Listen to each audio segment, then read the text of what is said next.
Golden State Media Concepts bring you Book Review Podcast, a haven for bookworms of all ages and the widest genres, from mystery to memoirs, romance to comedy, fantasy to sci-fi. If you love to read, this is a podcast for you. It's the Golden State Media Concepts Book Review Podcast.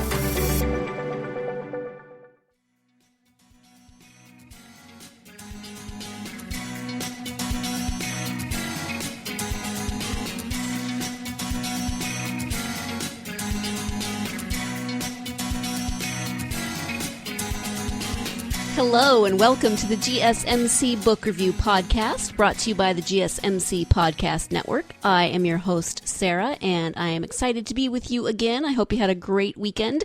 Hope you're having a good week so far. It's Tuesday. It actually feels like a Tuesday. That's pretty amazing. It actually feels like the day that it is. That doesn't often happen to me. So I hope you're having a wonderful week. I hope you're having a fabulous Tuesday. We are enjoying some rain here in Northern California, which we desperately need. So that is good. I am excited, as always, to join you and to bring you another author interview and another giveaway.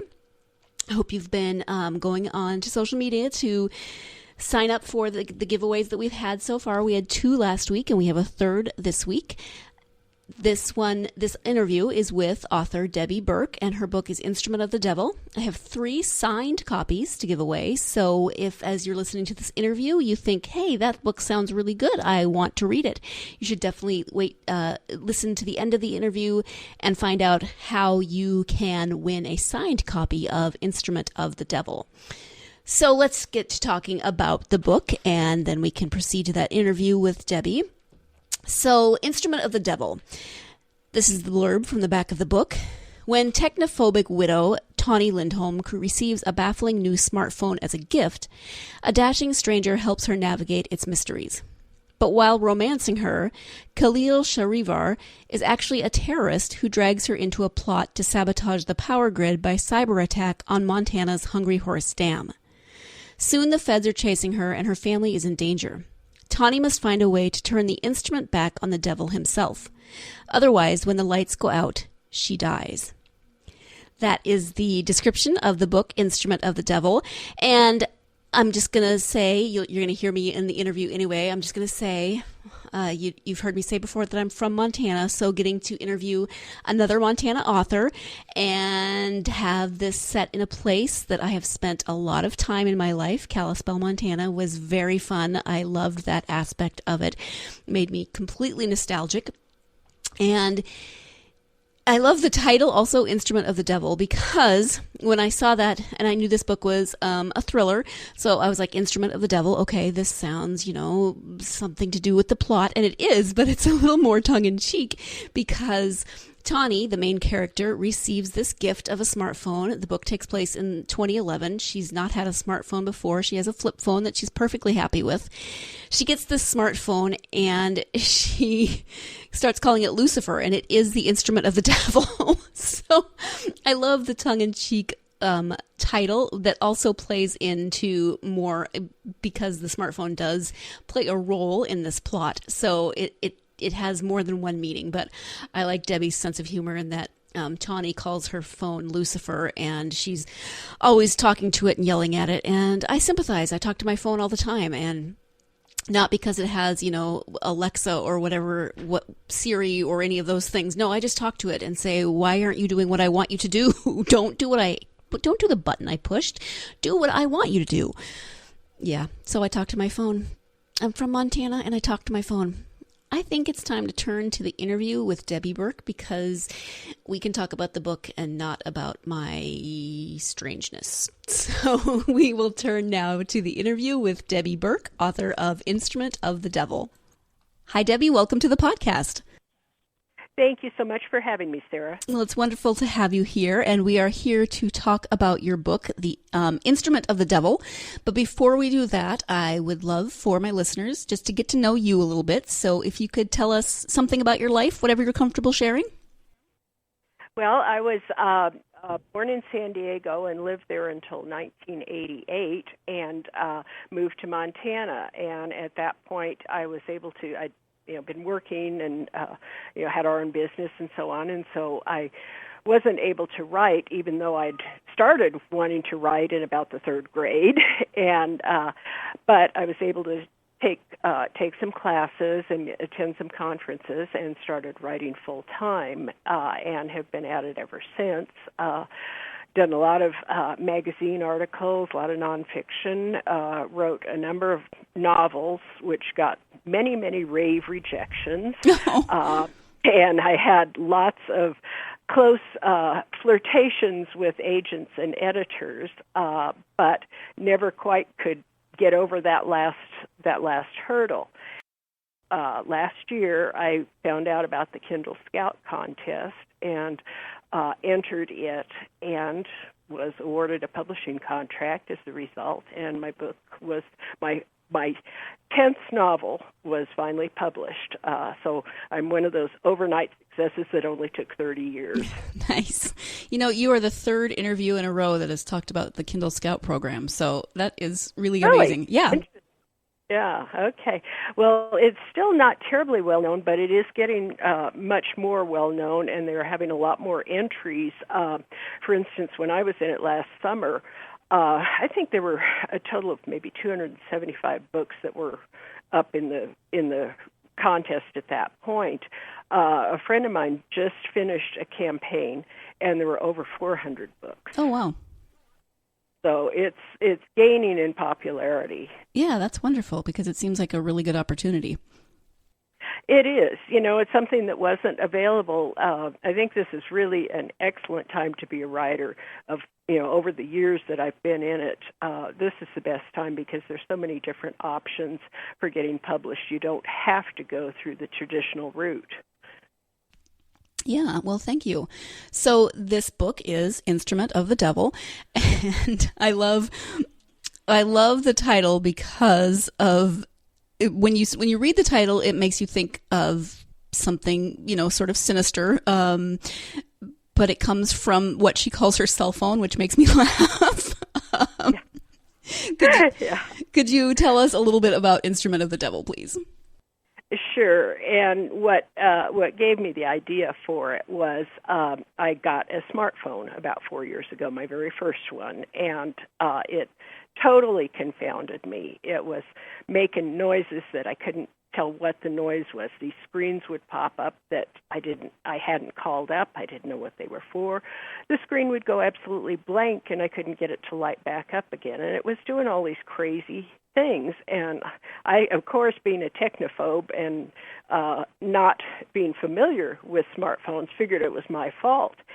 And I got thinking, well, what if a bad guy decided to use a smartphone and set up an innocent victim as the scapegoat in a crime that he was pulling using the smartphone? Because as we now know, people can get into your smartphone and track track where you are, track what you buy, track who you're talking to, track those people. So it was one of those things that I thought, geez, what if a bad guy was taking advantage of it? And at the same time, I was also doing a lot of research on the vulnerability of the power grid. And I found out from documentaries and also Ted Koppel's book, which was called Lights Out, about the power grid, that a smartphone could actually access the internal computers in power generation and screw them up and cause the generators to essentially blow themselves up from the inside, and that would stop the electrical power from being generated. So, and as we found out in the news a couple of days ago, the Russians have been attempting to do exactly that with computer, cyber attacks. And so I put those two ideas together of a technophobic woman who's having a problem with her smartphone being set up by a terrorist who intends to bring down the electrical grid, and put those together, and the book was born. Thank you. And yeah, it's pretty interesting because the main character, Tawny, lives in Kalispell, Montana, which is not exactly a bustling hub of much. So it's not a place that you would expect someone to be targeting a terrorist attack, but it does make sense once you know about the Hungry Horse Dam. So talk a little bit about the setting and why you chose to set it in Kalispell. Well, the Hungry Horse Dam is like 55 stories tall. It's 560-something feet tall. It's huge, monumental monolith, and it supplies an amazing amount of the power to the Northwest, along with other power companies. And it's just this absolutely beautiful setting with forests and mountains around it and this big concrete monolith. And ever since I saw that dam, I've been wanting to pitch somebody off of it fictionally. I thought, okay, this is a great scene for a murder. And so that kind of played into the story because my terrorist has wormed his way into a job within the Hungry Horse Dam, and so he is using that opportunity to get, infiltrate and set up his cyber attack. Mm-hmm. I hope you're enjoying the interview so far. I do have to jump in here for our first break of the podcast. When we come back, we'll be talking a little bit more about the book Instrument of the Devil, about its main character, Tawny, and then moving on to some other aspects of Debbie's writing career. So stay tuned. You're listening to the GSMC Book Review Podcast, and I will be right back. Want to find out what movies to go see? Then check out the GSMC Movie Podcast. It's your ticket to the latest movies, whether it's a new blockbuster event, romantic, comedy, or action flick. This show has got it all covered. They talk some what to go see now. Don't bother. What's hot on Netflix and everything in between. That's GSMCpodcast.com/movie-podcast. When it's all about the movies, it has to be this new show. Don't forget to like them on Facebook and follow them on Twitter. Visit GSMCpodcast.com for more info.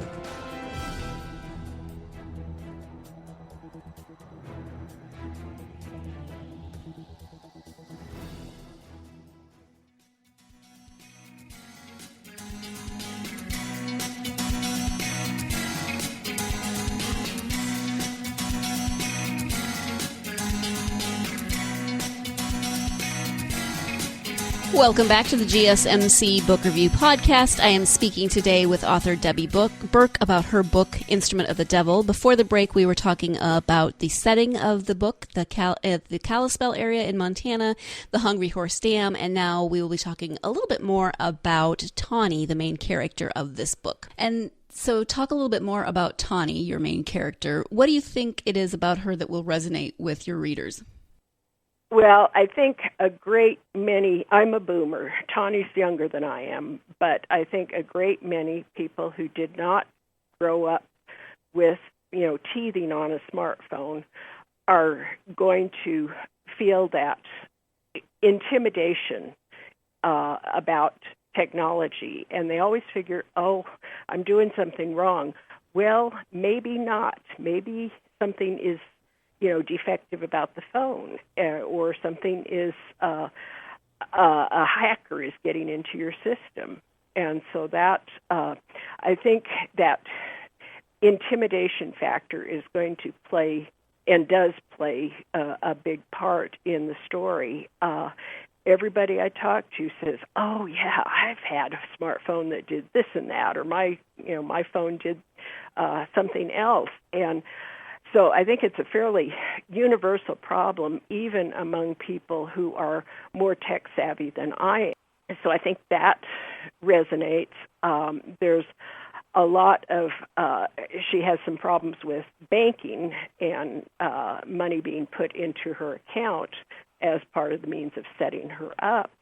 And I think banks have grown very, very impersonal, and you call into them to try and solve a problem, and you get on this voice phone tree merry-go-round, and you never can talk to a person. So I think that's going to resonate with people because, the corporate mentality is avoid the customer at all costs, Yeah, don't fix their problem, just take their money, but don't fix their problem. And I think that resonates with a lot of people. And she is a widow, a recent widow, and I have her at 50, and I had 4 friends who were widowed in their 50s, and it was a tremendously, earth-shaking event for all of them, of course. And I had them beta read, and they gave me some insights. And I talked to a book club in Florida this last winter, and one of the ladies in there came up to me and said, I lost my husband in July, and everything you said, I totally identified with Tawny. And that made me feel really, really good because I felt like, okay, I got it right. And that's, I feel, as a writer, I feel an enormous responsibility to get things right and, be authentic to people's emotions and drives and fears. And I think that is coming through from the reader response I've had. Mm-hmm. Thank you for that. So you've mentioned your own struggles with cell phones. Are there other autobiographical elements in the story or the characters? Not really. I mean, I live in Kalispell. I live in a small town. Some of the small town elements are, true to life. But I have never, believe me, if I ever got in a terrorist's clutches, I would just roll up in a ball and freeze, where Tawny has much better resources and, tricks up her sleeve than I would ever have. Yeah. So. Okay. And because I'm from Montana, it was so much fun to read this book because I am familiar with the area. I grew up about an hour and a half away from Kalispell. But the part that that keeps making me laugh is that Kalispell, you keep referring to Kalispell as a small town, which it is. I mean, I live in California now, so I recognize that there are much, much, much bigger places. But when I was growing up, my hometown was about 1,000 people. So Kalispell was where we went. That's where my ophthalmologist was. And that was, they had a Dairy Queen and they had McDonald's. Hey, we got and so we got 3 McDonald's now. Yeah, and so growing up, Kalispell was a city to me in my, small town mentality. So every time you talk about Kalispell as a small town, I just smile, which there's not a question in this. I just had to say that because it makes me laugh. Right. Well, I came from a big city, San Diego, and so when we first moved here, I opened the paper one day, and the police blotter column says the police had been called to a woman who was complaining because her neighbor's dog came over and dug up her flowers. And the police actually responded.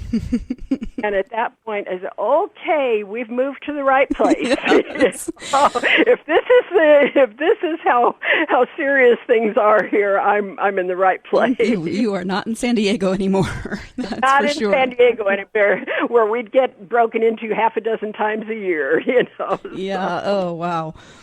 So moving on from my nostalgia.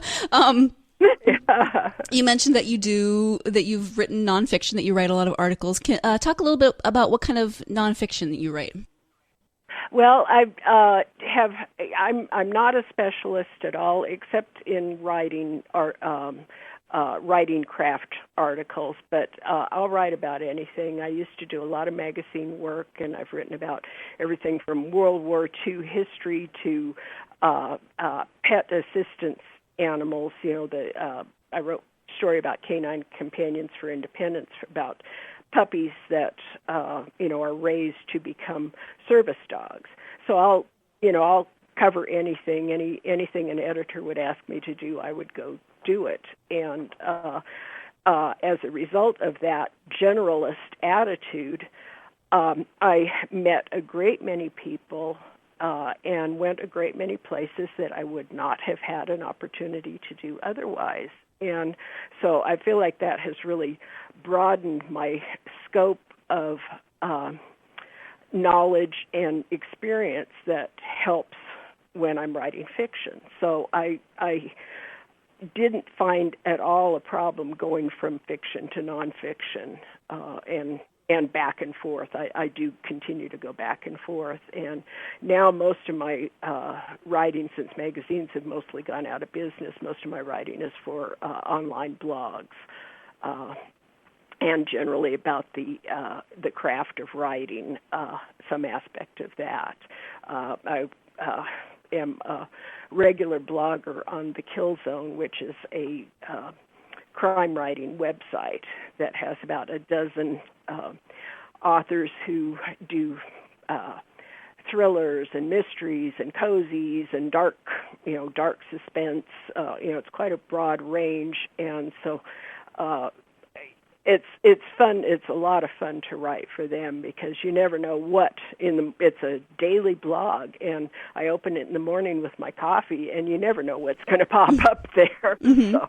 So it could be somebody got herself sealed into a metal drum to do research for a victim that she was writing about in one of her novels. Oh, my goodness. Yeah, and then somebody else will write about the time he met Fats Domino and, was invited to Fats Domino's house. So it's a terrific blog. I highly recommend it. And I don't say this because I write for them, because I followed it for about 5 or 6 years before I was invited to write for them. And I got such an education from them about police procedure. There's an explosives guy who, can tell you anything about blowing something up. So there's just a lot of good knowledge for anybody who is interested in writing crime-related fiction. Thank you. I think for my part, I would much rather meet Fats Domino than seal myself into a metal drum for research. Me too. Me too. She is quite an adventurous person. Yes, she is. I mean, good for her. Talk about authenticity. Yes, ma'am. So what's next? Are you working on another book right now? I have the second book in the series finished, and I'm editing it right now, and it deals with elder fraud, which is something that I think a lot of boomers are dealing with right now with their parents and themselves. There's a lot of people who, unfortunately, predators who will prey on older people and can do just horrific damage to their lives. And so that's kind of the theme that is going on in this second book. And Tawny is sent to investigate her boss's father, who it appears to be a victim of elder fraud. Okay. And do you have, can you share a title with us and a possible release date? Yeah, I think the title is going to be Death by Proxy. Okay. And it's about a predator who is tapping into people's love for their pets as a way to get to their money. And the idea came about because my own adopted mother had been a victim of elder fraud with a caregiver. And then I was reading in a senior newspaper an ad about setting up a trust fund essentially for your pet in case your pet outlives you. And I thought, somebody who has, is greedy could figure out a way to turn that into a scam to target elderly people who are trying to provide for their pets. And so that's what started the idea of the story, and went from there. So. Okay. And you said it's the next one in the series. So are you planning on continuing this as a series with Tawny? Yeah, I have a third book that's about half done first draft, and that's going to be dealing with teen suicide. So I don't like to, my books are easy beach reads. They're not anything profound, but I also like to incorporate some level of social awareness and current problems that are going on in our society. And I don't beat the drum over them at all, but they are kicking off points to kind of make people think. I don't want to, it's not heavy philosophizing, or trying to get a message across, but just to make people think and make people aware of problems like the vulnerability of the electrical grid, elder fraud, and teen suicide. Mm-hmm. Okay, thank you. You mentioned earlier that you have been writing since about third grade. So do you have advice for other authors, aspiring authors? Well, one of the things that has helped me the most is to join a critique group. I have been in critique groups for the last 30 years, and I learn so much from other people's work. And when you're analyzing someone else's story, you start to recognize problems in your own that maybe if you just were reading your own story all by yourself in isolation, you would never see. But by reaching out and working on other people's work, you start to improve your own. And so I think a critique group is just tremendously helpful.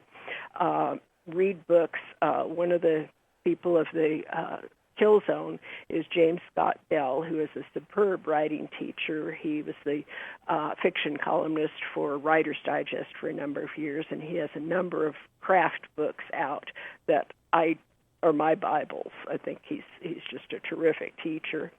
Take classes. One of the things my husband did for me was instead of a regular birthday or Christmas present, I'd get a writers' conference for a present. Oh, nice. And it was wonderful. I would go to these conferences. I went to Rocky Mountain Fiction Writers. I went to Pikes Peak Writers Conference.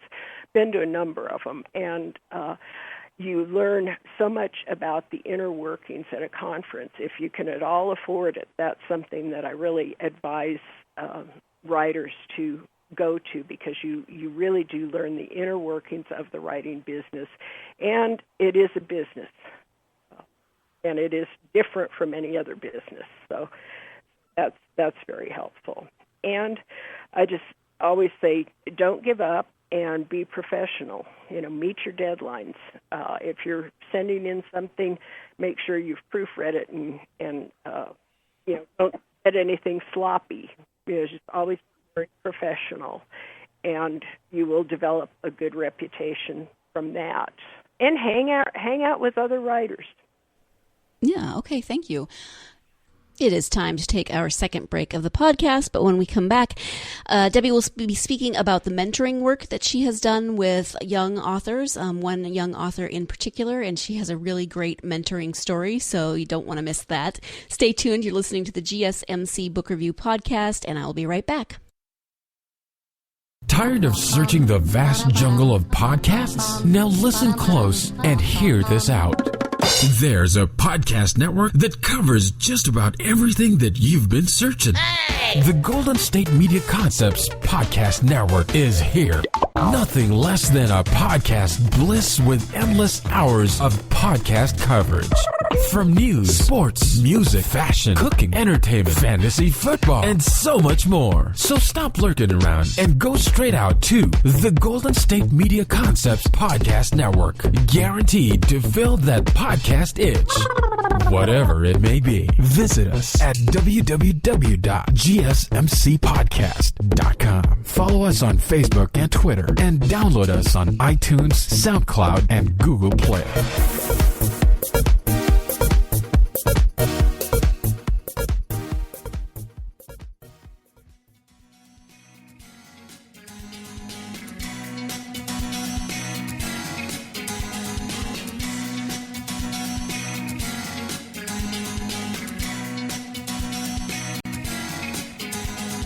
Welcome back to the GSMC Book Review Podcast and the conclusion to my interview with author Debbie Burke. We are about to talk about her mentoring work, and she has a really great story about mentoring.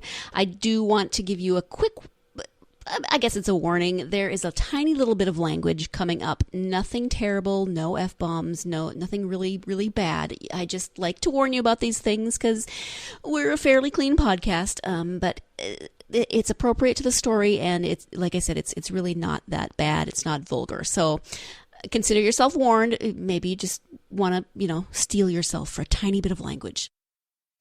So as a follow-up question, and somewhat related, you mentioned on your website that you also mentor other authors. So can you talk a little bit about your writing mentoring? Yeah, that is just something that I have been so fortunate in my life to have a number of mentors who were very, very helpful to me. One of them is screenwriter Dennis Foley, who did MacGyver and Cagney and Lacey and China Beach. He did a lot of TV series in the 80s, and he moved to Montana and adopted our writers group, the authors of The Flathead, and became kind of an angel to us.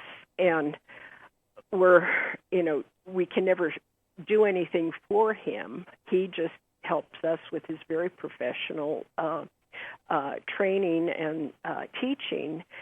And we kind of said, gee, Dennis, why do you do this? And he tells the story of when he was a young, struggling screenwriter in Hollywood. He didn't know what he was doing, and he was tasked with rewriting scripts overnight, and he did. But his mentor was Sterling Silliphant, who was Oscar and Emmy-winning writer of things like In the Heat of the Night. And he was a great help to Dennis, and Dennis would call him up in the middle of the night and say, Sterling, what do I do about this? And Sterling would give him some advice. And finally, this went on for a long time, and finally Dennis said to him, Sterling, you've done so much for me. How can I repay you? And Sterling's answer was, pass it on. If you don't, you're an asshole. And so that has been Dennis's philosophy, and I think it is a wonderful philosophy, and I've tried to do the same thing because so many people have helped me. And one of the things that our writers group does is sponsor an annual student writing contest. And I've met some just wonderful kids through there, and one of them was a winner, and she, one year, and she asked me if I would mentor her. And, of course, I said yes. She's brilliant, talented, enthusiastic, energetic young woman. And so, we have maintained contact for many years now, and she went on to get her PhD in astrophysics from Harvard, for which I take absolutely no credit. But she also is a fiction writer, and she has sent me stuff, sent me her application, sent me her article, sent me her grant applications and so on over the years. And at this point, I can only understand about 3 words in them, but I can tell her where to put the period or the semicolon. but that has been just a wonderful relationship that has been ongoing. And a couple months ago, she is now mentoring a young female physicist. And so that is neat to see where I was helped. I passed it on to Sarah. Sarah passed it on to her, next generation, and that's a really neat thing. And she's coming back to Kalispell to give the commencement address at the community college here this May, so that'll be wonderful. She's working in Scotland right now, but she's coming back to give that address. And she went to FVCC as a undergrad, so it's kind of nice to see this full circle. Thank you. Yeah, that's wonderful. And I kind of now want to cross-stitch a wall hanging that says, pass it on. If you don't, you're an asshole. I know. I think I'm going to cross-stitch one someday. I think you should. I like it. One thing that I just thought of as you were talking when you said you understand about one word and three, one of the interesting things about Tawny is that she's dyslexic. And often writers tend to write heroines who love to read also. So I thought that was an interesting, it obviously plays into some of the plot, but that was an interesting choice for Tawny to be dyslexic and to really not have a love of reading. Right, and she is, you asked about autobiographical, and she is in many ways my opposite, because I did have a college education. I'm not dyslexic. I am fairly well read, and she is not.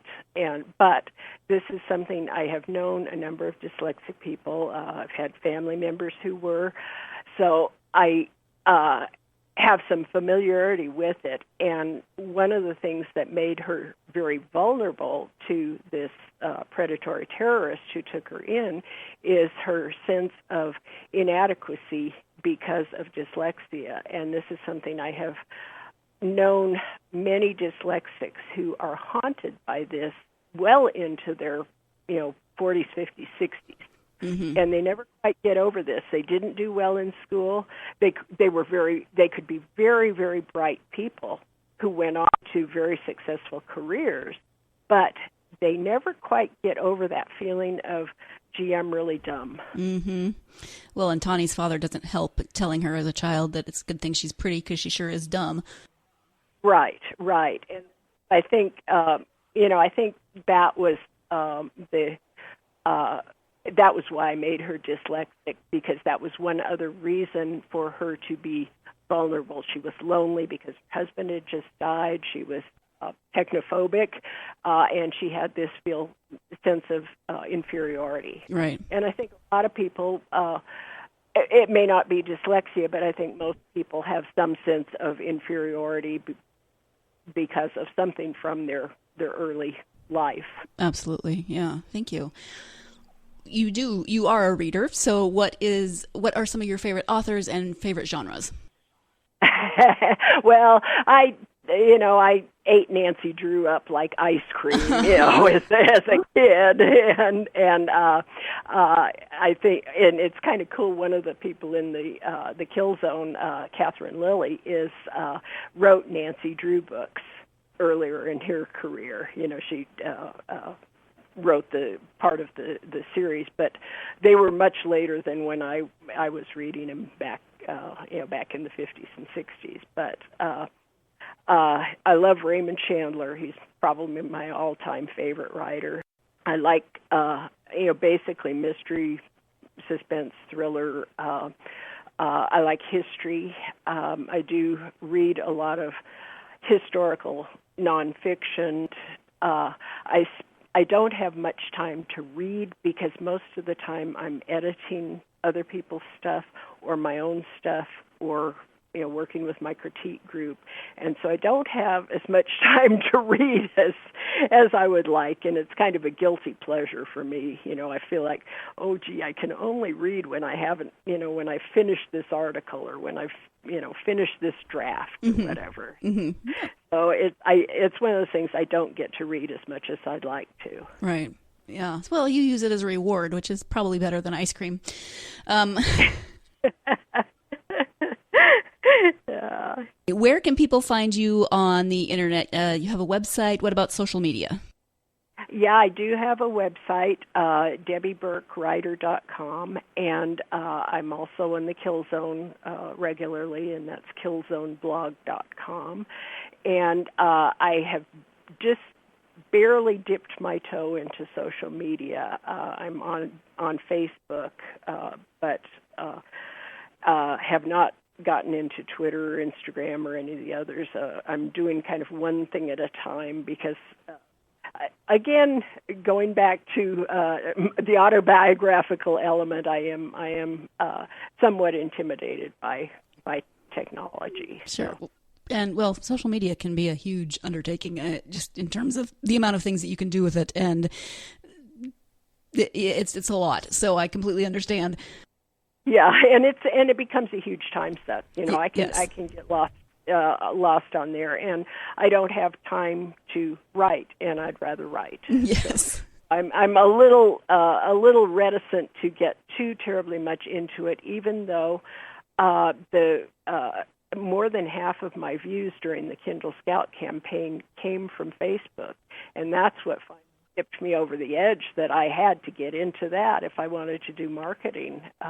So I see social media as very much a double-edged sword, and I'm trying to be a little careful about not turning into a Facebook addict like some people I know. Yes, yes. Well, it's like any tool. It's got its pros and cons. Exactly. So exactly.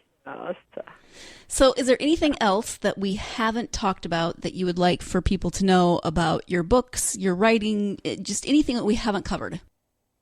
Well, it's available on Amazon.com, and it's available in ebook, or I do have a print version also. That's about it, I think. Okay. Well, wonderful. Thank you so much for joining me to talk about this book and to let me be nostalgic about Montana. I appreciate that. And well, come back and visit. We have a writing conference every September here, and so come back and visit. Well, you don't need to twist my arm too hard on that one. So I appreciate it. Okay. Thank you again. Great. Hey, thank you so much. Really enjoyed it. As always, I so want to thank my guest for today, author Debbie Burke, for joining me to talk about her book, Instrument of the Devil. It was wonderful to chat with her. It was wonderful to read a book that was set in Montana and to talk to someone who lives in Montana and to see how many times I can cram the word Montana into one episode. I don't know. I didn't count. Maybe you did. Thank you to Debbie. Thank you, of course, to you. As part of that thank you, I do have these wonderful books to give away. I've been doing, this is the third giveaway that we're doing here at the GSMC Book Review Podcast. Debbie's books are signed, so signed by the author. I have 3 to give away. All you have to do, it's very simple, is go on to one of our social media platforms, Facebook, Twitter, or Instagram. Share the post on Facebook, retweet it on Twitter, or comment on Instagram. That's all you have to do. And if you want to give us a follow while you're there, that would be awesome. I would love it.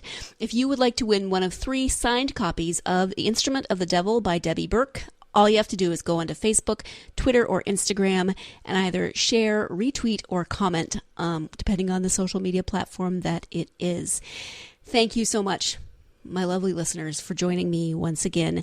I hope that you will tune in on Thursday when I will be speaking with author Jerry Bronson about her debut novel, Seeking Perfect. Very different from Instrument of the Devil, which I like. I like the contrasts. This one is a young adult novel. It is a romance, and it's set in Oregon, so we're staying in the Pacific Northwest, but we are moving genres. So join me on Thursday for my interview with author Jerry Bronson. In the meantime, you can find all of our podcasts at www.gsmcpodcast.com. You can download those podcasts on iTunes, SoundCloud, really anywhere that you have an app for your podcast. Wherever you listen to podcasts, you can find, just type GSMC into the search bar and all of our podcasts will come up. You can follow us on social media, and of course you can go to social media to win copies of fabulous books that I have to give away lately. And we do have a blog that you can read a little bit more and find links to the authors' web pages and their social media pages, etc. That blog is www.gsmcbookreview.blogspot.com. And if you don't feel like you can remember that, the link is in the description of the show as well as all of our social media links. So you don't even have to write anything down. You can just go to the description and find all of those links. Thank you. Thank you for joining me. I so appreciate you, my listeners. But now, get yourself out there and get yourself lost in a good book. Thank you.